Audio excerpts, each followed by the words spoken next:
Hey there, honey bunnies. Welcome to episode 143. Don't sign up for my course. Or don't sign up to work with me. I don't know what it'll be. Something along those lines. So, I have a course that closes August 8th, Train Your Body to Wealth, which is a demanding course. And, um, and it's an investment. It was a higher investment. The price is a little bit lower now. If you want that, go look on my Facebook page. Click the cover photo. The link to the sales doc is right there. And my Facebook is facebook.com/Michelle Wolf 11, 2 L's, 2 F's in Michelle Wolf. So whenever I have a course launching, it's uncomfortable. Some people are coming in, I'm familiar with them. Excuse me. Some people come in, I don't know. But there's a lot of work behind the scenes when you are a practitioner that does a lot of invisible work behind the scenes. Let me pause here. I need to figure out what's going on with my throat. All right, let's try that again.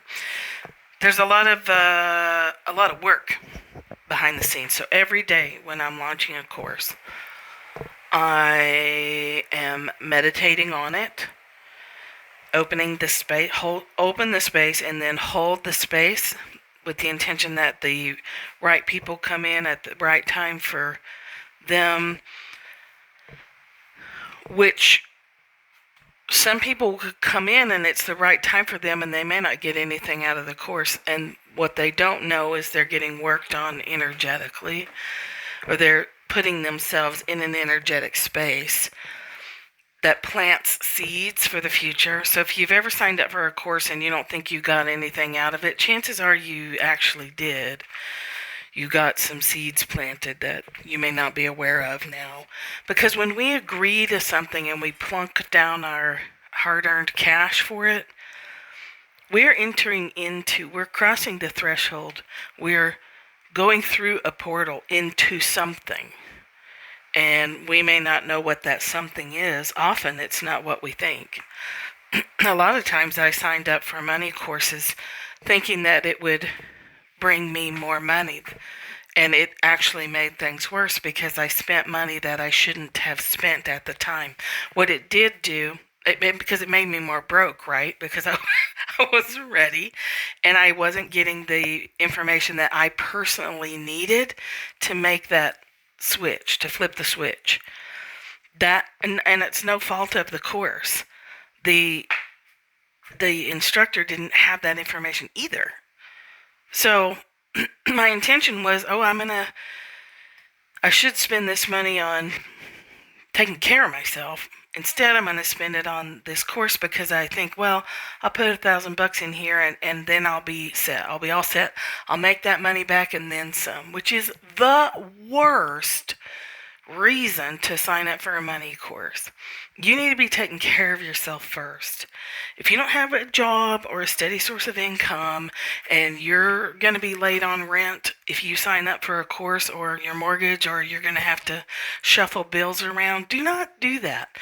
Get yourself taken care of first, whatever that takes. If it takes 2 jobs temporarily, do it. Make sure that you have money in the bank and food in the fridge and clothes on your butt before you go investing in money courses. I can't tell you how many times I did that to myself.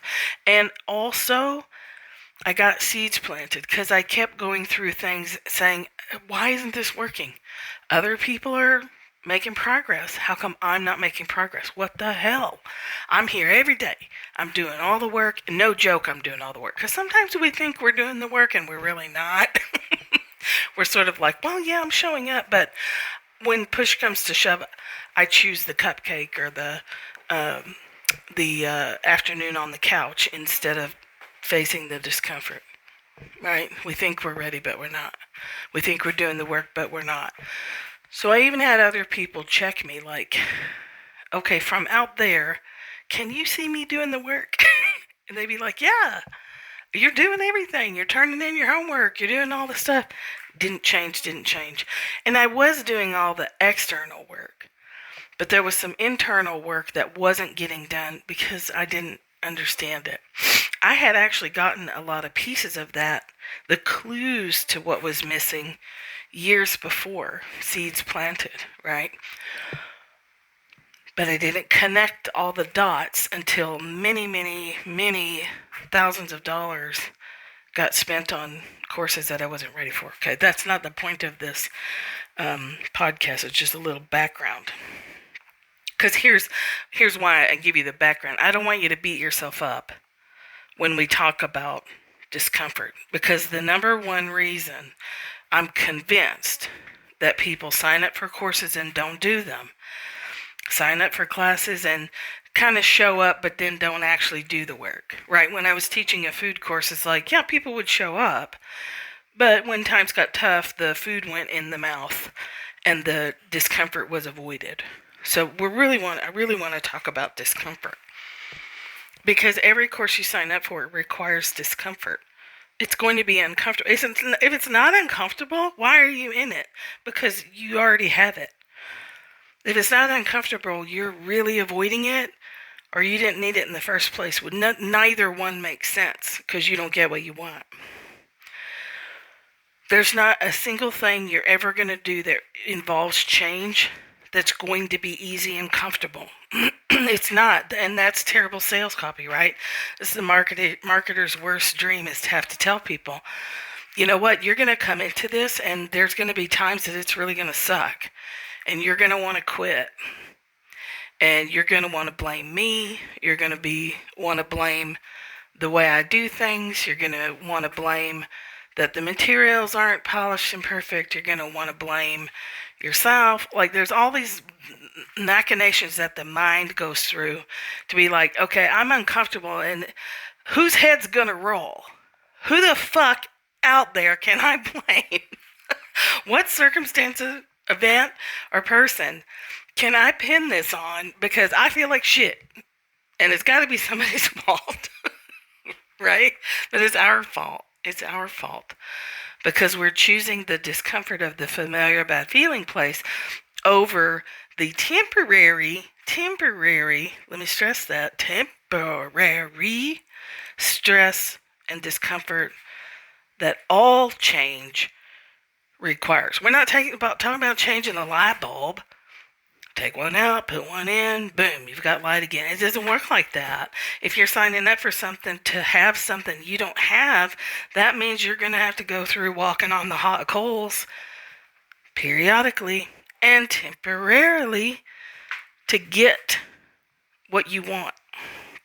You have to be able to be with it now. To be with it now, you've got to go through the discomfort of your nervous system having to change, the chemicals in your brain. Your brain is pumping out chemicals 24/7, y'all. When you think a different thought, you change the chemical. When you think a different thought a long time, the process that the bartender in your brain has to go through, it makes them uncomfortable. So they're like, hello, I don't want to make this new cocktail. We happen to be out of grenadine.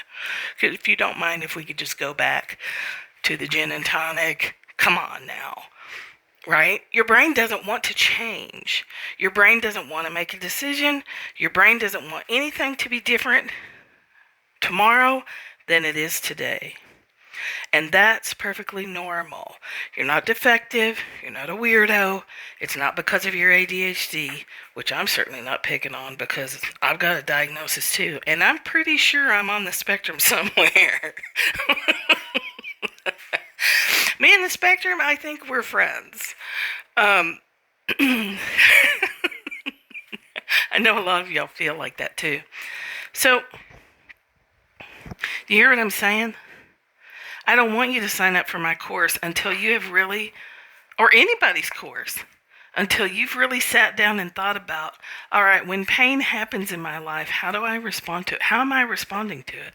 First of all, am I conscious that I'm super uncomfortable because something in me is changing, or I need to change something and I don't want to change? My brain doesn't want to change. Have I thought about that? These are the things you need to think about. My course right now is $697, which gets you an intensive, and then you can hang out month by month for $57 after that for as long as I keep it up. So you still get the live meetings and whatnot. But, $697, even with a payment plan, sometimes it's just flat out of reach. There were times I didn't have $5 to sign up for someone's low-level course. $17, forget about it, right? So it's a chunk. And I don't want you to spend that money until you sit down with me or anybody else, until you sit down and think about how you handle it when the rubber meets the road, the shit hits the fan, shit starts to get real. We love talking about theories, right? Oh, yes, it's the process of change, and you go through this cycle, and it's step by step, and it's very easy to understand intellectually. I can talk, and y'all know I can talk about this stuff all day long. And we all like, oh yeah, we do it on spirit. We do it all. We're just adorable. We're adorable little honey bunnies that lie to ourselves and others. We can't help it. That's how we're designed. But the point of awakening and the point of life, in my opinion, is to recognize you're doing that and quit. And then recognize it and quit, and recognize it and quit, and that's your whole life journey. You may stop listening now, I don't know, but it's not, we have to look at it. We have to look at it, or we won't get what we want. So, if your current pattern is to sign up for things, and then you have to show up every day and do something. Or when you're sitting by yourself and the loneliness hits or whatever it is, and there's you've got Uber Eats on your phone and it's so easy to order pizza or whatever, that you're going to order the pizza, or you're going to shop to get rid of the extra money that just came in, or you're going to forget to get your tires checked and then have a blowout, and all of a sudden now you have an emergency that seemingly came out of nowhere but actually was quite self-created. If you can reflect and know that you're doing that before you sign up for a course, you're going to save yourself a whole lot of time and money and angst and agony. Yeah, because when you sign up for a course, you will already start changing. As soon you cross the threshold, when you hit the payment button, you're in. Whether you ever show up, you have taken an action and put money out and crossed in through a portal, and you're in. Even if you never show up to it, even if you never watch one replay or one recording, you still did something that will trigger the process of change. This is why I have a very firm no refund policy. With very rare exception have I ever given a refund, because this is what we do to ourselves. I know my content is good, and I know my processes, when people can use them, achieve change, tangible change, like more money in your pocket kind of change. I also deeply understand the processes of change from being a therapist, especially addictions. My work as an addictions therapist was probably some of the most valuable personal and professional growth I've ever had. Because I get it. I know why you're doing it. I know it's not about me not making a nice slide deck. I know it's not about that. It's not. It's about your familiar bad feeling place taking priority over the discomfort of change. And so here's the worst irony, right? We're uncomfortable anyway. I put a post about this yesterday, or the day before, on my Facebook page. You're uncomfortable anyway. It's just you have familiar uncomfortable all day long, and the consequences that come from running from the discomfort of change or the discomfort of growth, those consequences have you in pain right now, or you wouldn't be looking out there for some kind of fix-it, for some kind of solution. We don't look for solutions when we don't have any problems. So you're already in pain. You're already in discomfort. It's just familiar to you, so it's acceptable. So in your system, you're like, okay, I can handle it. It hasn't killed me yet. And at a certain time in my young life, I found this method of living, and I know it inside and out. And if I go do that, I won't be able to sit in I'll have to say no to myself. I have to start doing things I do not want to do. I have to stop doing things that I really, really want to do. If I want my body to get comfortable with having more money in the bank, then when there's more money in the bank, I can't go shop it away, even if I need stuff. So this happens a lot in poor families, right? You put off what you need because you don't have any money, and then you get the money, and there's this intense dopamine fest of scurry shopping so that you get all the stuff you need and you get some things that you want, and then the money's gone and you're back to your familiar bad feeling place, or your money thermostat, whatever you want to call it.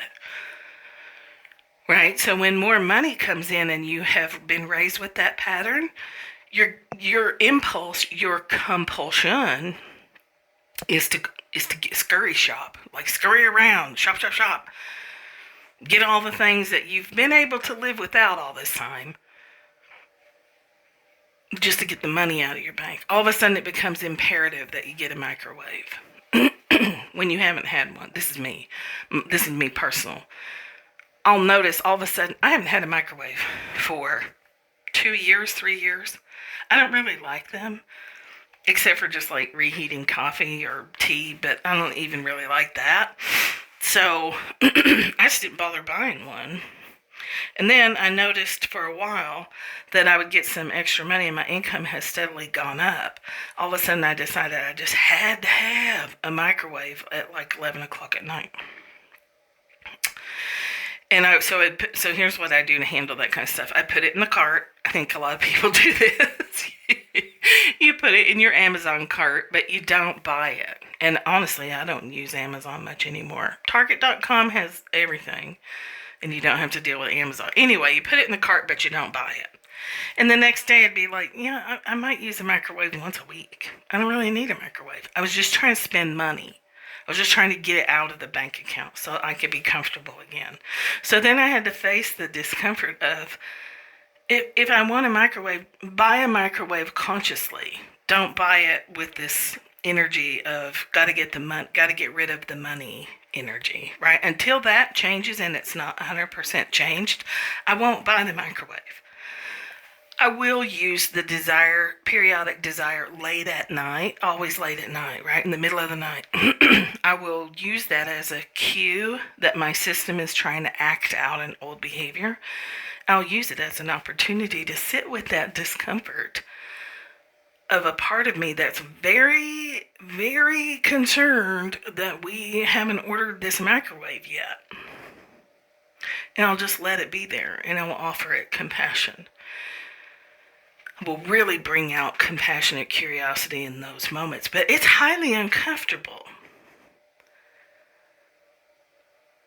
The difference is I am conscious of these things and how they happen and why they happen, and that I have to be uncomfortable if I want to cure this, solve this, resolve it once and for all eventually. So this kind of conscious discomfort in one sense is harder because you're conscious of things you haven't been conscious of, so that alone is uncomfortable. And then you feel it in your body, right? That's the missing piece for most things. We don't want to feel that stuff in our body. We're not used to it. Our brain doesn't enjoy that. We don't like that part of being human. We'd rather think about being a starseed and how we can get off this effing planet or whatever things you distract yourself with, or eat, or drink, or smoke. Smoke too much pot, that one's real good. Smoking pot will definitely short circuit the process of change. And it'll definitely make you order that pizza. You know what I mean? So don't even bother. Just get honest with yourself. So there's two things happening here. A fear of discomfort, even though you're already in the discomfort zone. You fear it, so you avoid it. So there's the discomfort hits, and then there's the action we take to stop it. You don't go to the class, you don't listen to the daily practice, you don't open the email, whatever it is you're doing. And you run for your shutdown method, your drug of choice, whatever it is. Obsessing over a microwave or ordering a pizza. Like, there's a variety of things we do. Obsessing over somebody else's behavior, or replaying an argument from 20 years ago for 7 hours in your head, trying to win an argument with someone who might actually be dead. Like, I've heard that this happens. That one I don't do, but definitely had a lot of clients and relatives who do. So, there's the fear of discomfort and the need to be honest. Fear of discomfort and the need to be honest with yourself about it. Honest with yourself when you are deliberately choosing your familiar bad feeling place because you're so afraid of the discomfort of change. Like, just don't take a course until you sit down and get honest with yourself. Am I really going to go into the discomfort that this process of change is going to make me go through? That's the price. You pay the money price. I think on my sales page, I don't know if I took it off, but like, price number one is the money you give me to hold the space and do all the things. Price number two is all that flipping discomfort that you have to go through. The ego death. The physical discomfort of your brain changing chemistry because of different thoughts. The physical discomfort of your nervous system freaking the fuck out when you do something completely opposite of your established pattern. So there's the money piece, the discomfort piece, the need to be honest is the fix to that. It's the first fix. You got to be honest with yourself. I don't want you to sign up for a course out of a thought that this will help me make more money. Almost all the time. Not all the time, but a good bit of the time when we do that, like I said earlier, we don't get the money. We get to come face to face with our fear of discomfort. Our acceptance of our current level of discomfort as being acceptable. But to move into an unfamiliar discomfort is unacceptable. And we will play all kinds of redonkulous games, right, to get out of it. The pain I'm in is acceptable. The pain I'm not in but will get me to what I want is unacceptable. And the only difference is it's unfamiliar. One is a familiar bad feeling place, one is an unfamiliar bad feeling place. It's that we have cliches for a reason, right? The devil you know. You'd rather have the devil you know. You're uncomfortable and struggling with your weight or your money or your relationships or whatever it is. You're miserable. But it's acceptable, it's familiar, so it's okay. You let it go on. So before you sign up for coaching, the woman who signed up for my one-on-one like psychic training mentoring program, it's not really a program because it's designed one person at a time, which is why it's so high ticket. But she's going through the shit. She knew it though. She knew it was going to put her through the ringer, and she knew I would hold her safely through the process of being put through the ringer. Because she's worked with me before, so she knows that I'll be honest, and I also will hold the space, and I also won't let you off the hook. We can't let ourselves off the hook. If I don't exercise it doesn't matter what I eat or don't eat. If I don't exercise, my weight goes up. is absolutely pinned to exercise, and I can't tell you how disappointed I am in that discovery. I used exercise punitively, so now even years of being not exercising, which has left me in a very uncomfortable physical state. Like my blood tests are almost back to normal and everything's fine, but my A1C eeks on the, right on the line of the diabetes. Unless I exercise. And I just, I don't want to. I don't want to. But you know what I also don't? I don't want diabetes either. Diabetes makes me mad because it's such a correctable disease. There's no reason for anybody to have type 2 diabetes. Show me a case of somebody with type 2 diabetes that followed the actual protocol that works and didn't bring their blood. I don't believe it exists. So it pisses me off, the industry that is wrapped around people having type 2 diabetes and being treated as like it's something you don't have control over, right? I've also seen people really suffer with it, and so I'm like, oh yeah, I'm not down with that. I don't want that. I also don't want to exercise. Ugh, especially in the South. I can't go outside. I'm really too far from a swimming pool. All the excuses. But I have a treadmill right by my desk. So what do we do with it? So I have to face that exercise right now at the weight I'm at. I've regained some weight because I quit exercising. Didn't change my eating habits. Still don't eat sugar. Still have still intermittent fast. But this body requires exercise. So I have to be honest and say, you know what, you're making an awful lot of excuses not to go step on that treadmill that's literally 5 steps away from my desk, right? I have to be honest about that. Why? Because it's uncomfortable. It won't stay uncomfortable. I don't want to exercise. I might not ever want to. I don't think that's true, because when I did exercise regularly, I felt bad if I didn't, so that kept me motivated to do it. But, so I have to break the chain of I used to punish myself with exercise. If I ate whatever I wanted, then I would make myself exercise harder or longer in this distorted idea of making up for it somehow. So I have to break that connection, to decondition that. And then I have to do shit I don't want to do and stop doing shit I do want to do, which is just sit at my desk all day and work, because I really love work, or sit on the couch in the evenings and not stand on the treadmill. I mean, I have it set up to where I have no excuses. I just ordered a thing you can put across the treadmill bars to put your computer on. So I have that. The treadmill is in my living room, in a strange place. It faces the TV. Do you see what I mean, though? My mind is like, yeah, but, and wah, wah, and weeble wobble, and blah, blah, blah. There's no reason for me not to exercise, except it's uncomfortable. So then we make that decision. We become aware. And then we decide, yeah, I don't want to. I might not ever want to.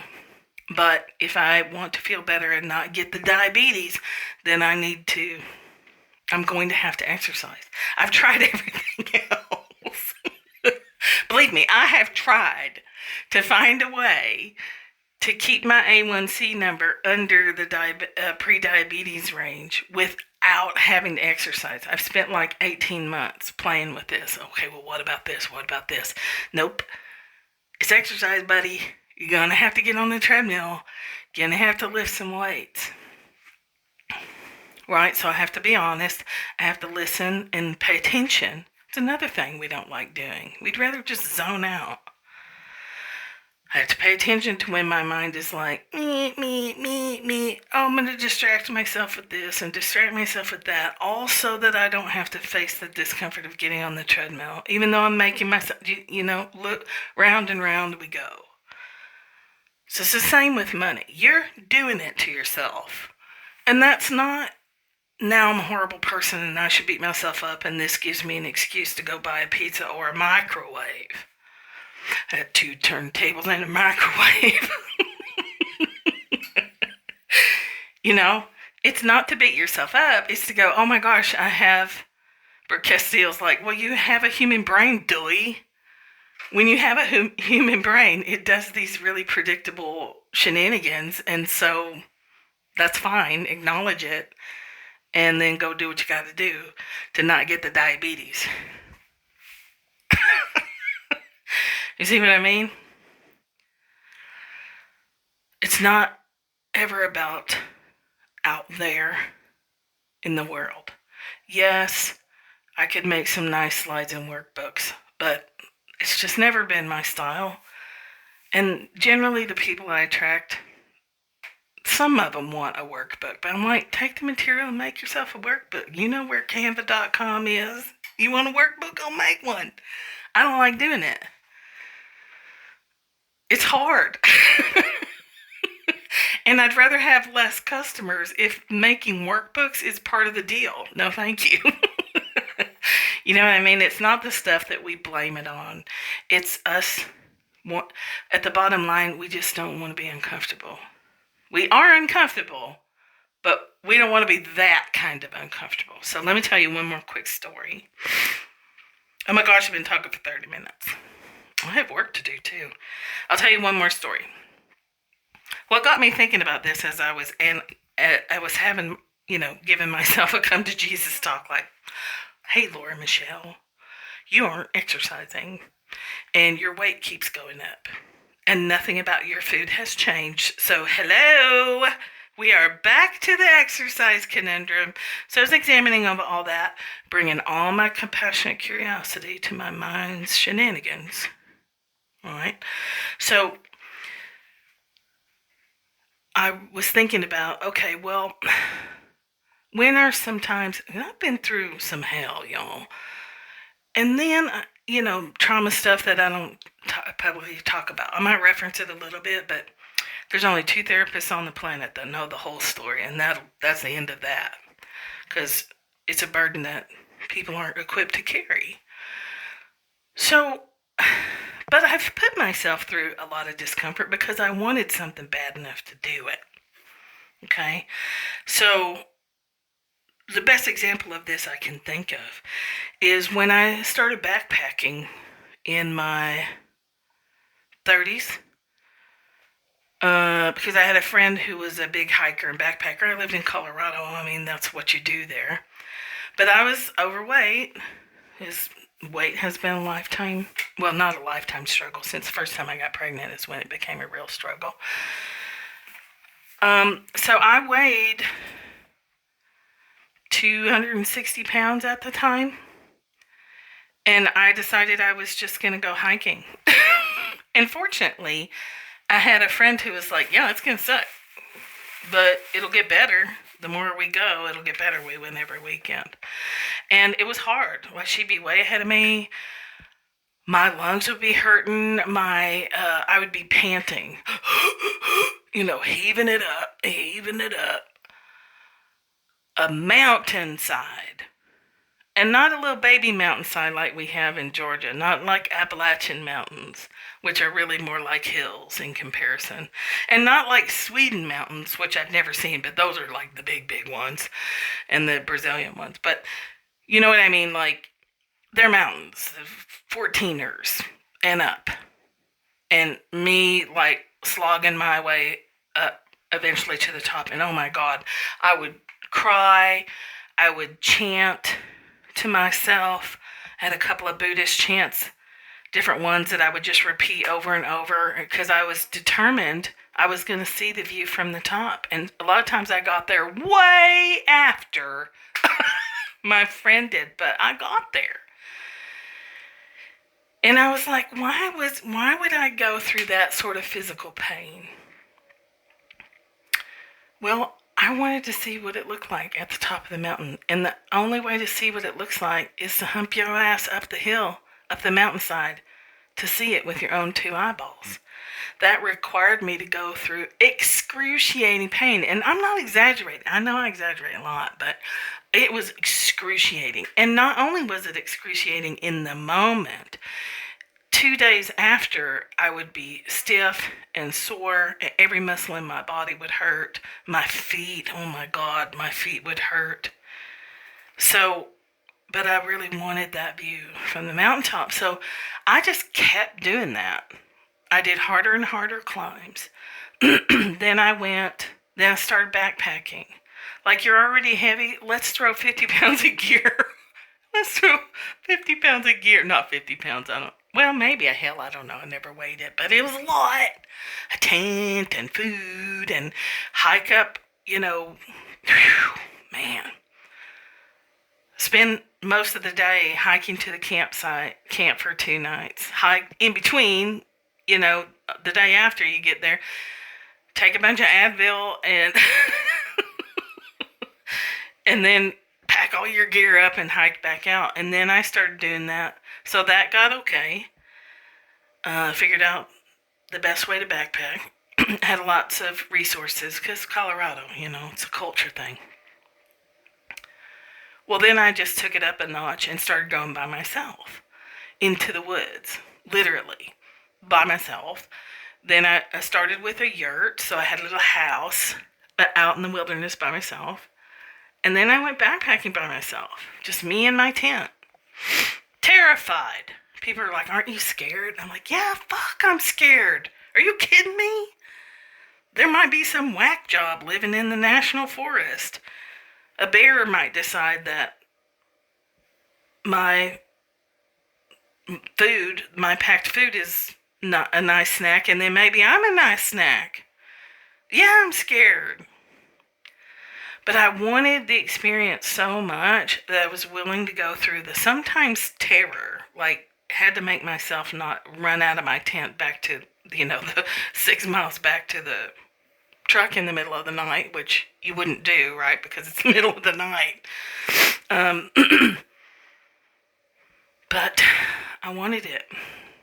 And the rewards of that were so good that it made me exercise every single day, doing something, because I knew it would make my time on the trail so much easier, that I would have a much better time if I wasn't like heaving up the gasping for air like a fish out of water. It was worth it. So, and there's plenty of other stories like that I could share, but I'll stop. But I'm just saying, you've already done this. There is some place in your life, whether it's physical exercise or saving money because it was just an amazing trip that it made you just forget about everything other than pulling. Paris was a little bit like that. I didn't care if I starved to death. I was going to get the money to go to Paris. You've already done this. If you've been pregnant and had a baby, you've done this. Because once you decide you're going to have the baby, you don't have a choice.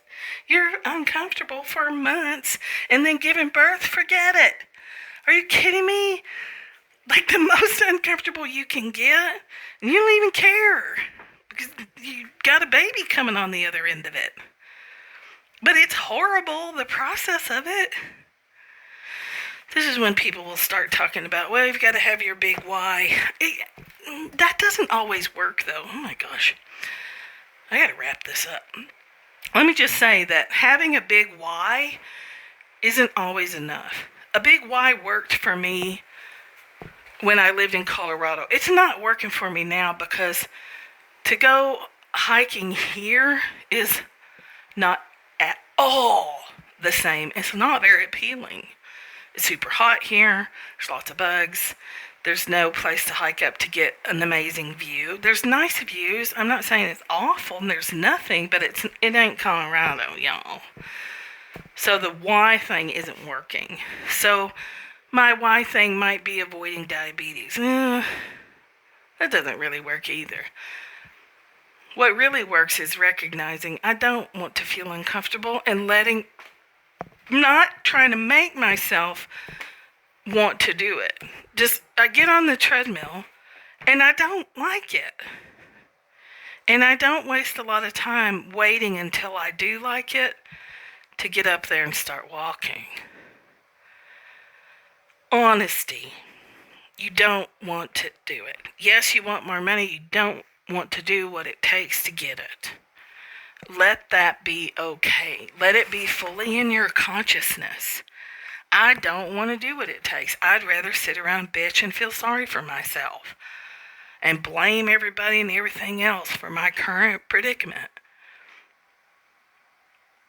I'm going to say I want a healthy body, but I'm going to shove cheeseburgers in my face every day, which I don't do, but I know some people who do. I'm going to say all this stuff, but I'm never going to do any of it. Honesty. Get honest with yourself. Okay, I'm not going to sign up for that course because I hear my brain saying I want more money, but my actions tell a completely different story. So until I can get honest, real honest with myself, I'm just not even going to sign up for that course because it ain't gonna serve me. It's going to waste my time and waste my money. I might as well just take that $697 and throw it in the backyard and let the birds carry it off for nest materials. I'm not going to get anything out of it if I'm not willing to face my personal dishonesty with myself and give myself a true assessment of, yeah, there's things I want, but what am I willing to do? And how much am I willing to hurt to achieve it? I hope this makes sense. So the last thing I want to stress again is you've done this before. So find where you've done it before and see if you can apply it to your money or your food. It's always a drug, right? Money, food, TV, internet. Can't put your cell phone down for 30 seconds without freaking out. It's some addictive thing. That's the mechanism by which we stay unconscious. All right, think it over. If you want in on the course, hit me up on the Facebook page, facebook.com/MichelleWolf11. I just posted a new service on planethumandesign.com. It's human design consulting for coaches and therapists. I've done a lot of work with people who want their clients to have human design readings, but they don't want to go get human design trained. So anyway, you can check that out. And then that's pretty much it. So think about these things, feel about these things. Until we meet again, think less, feel more. I'll talk to you later.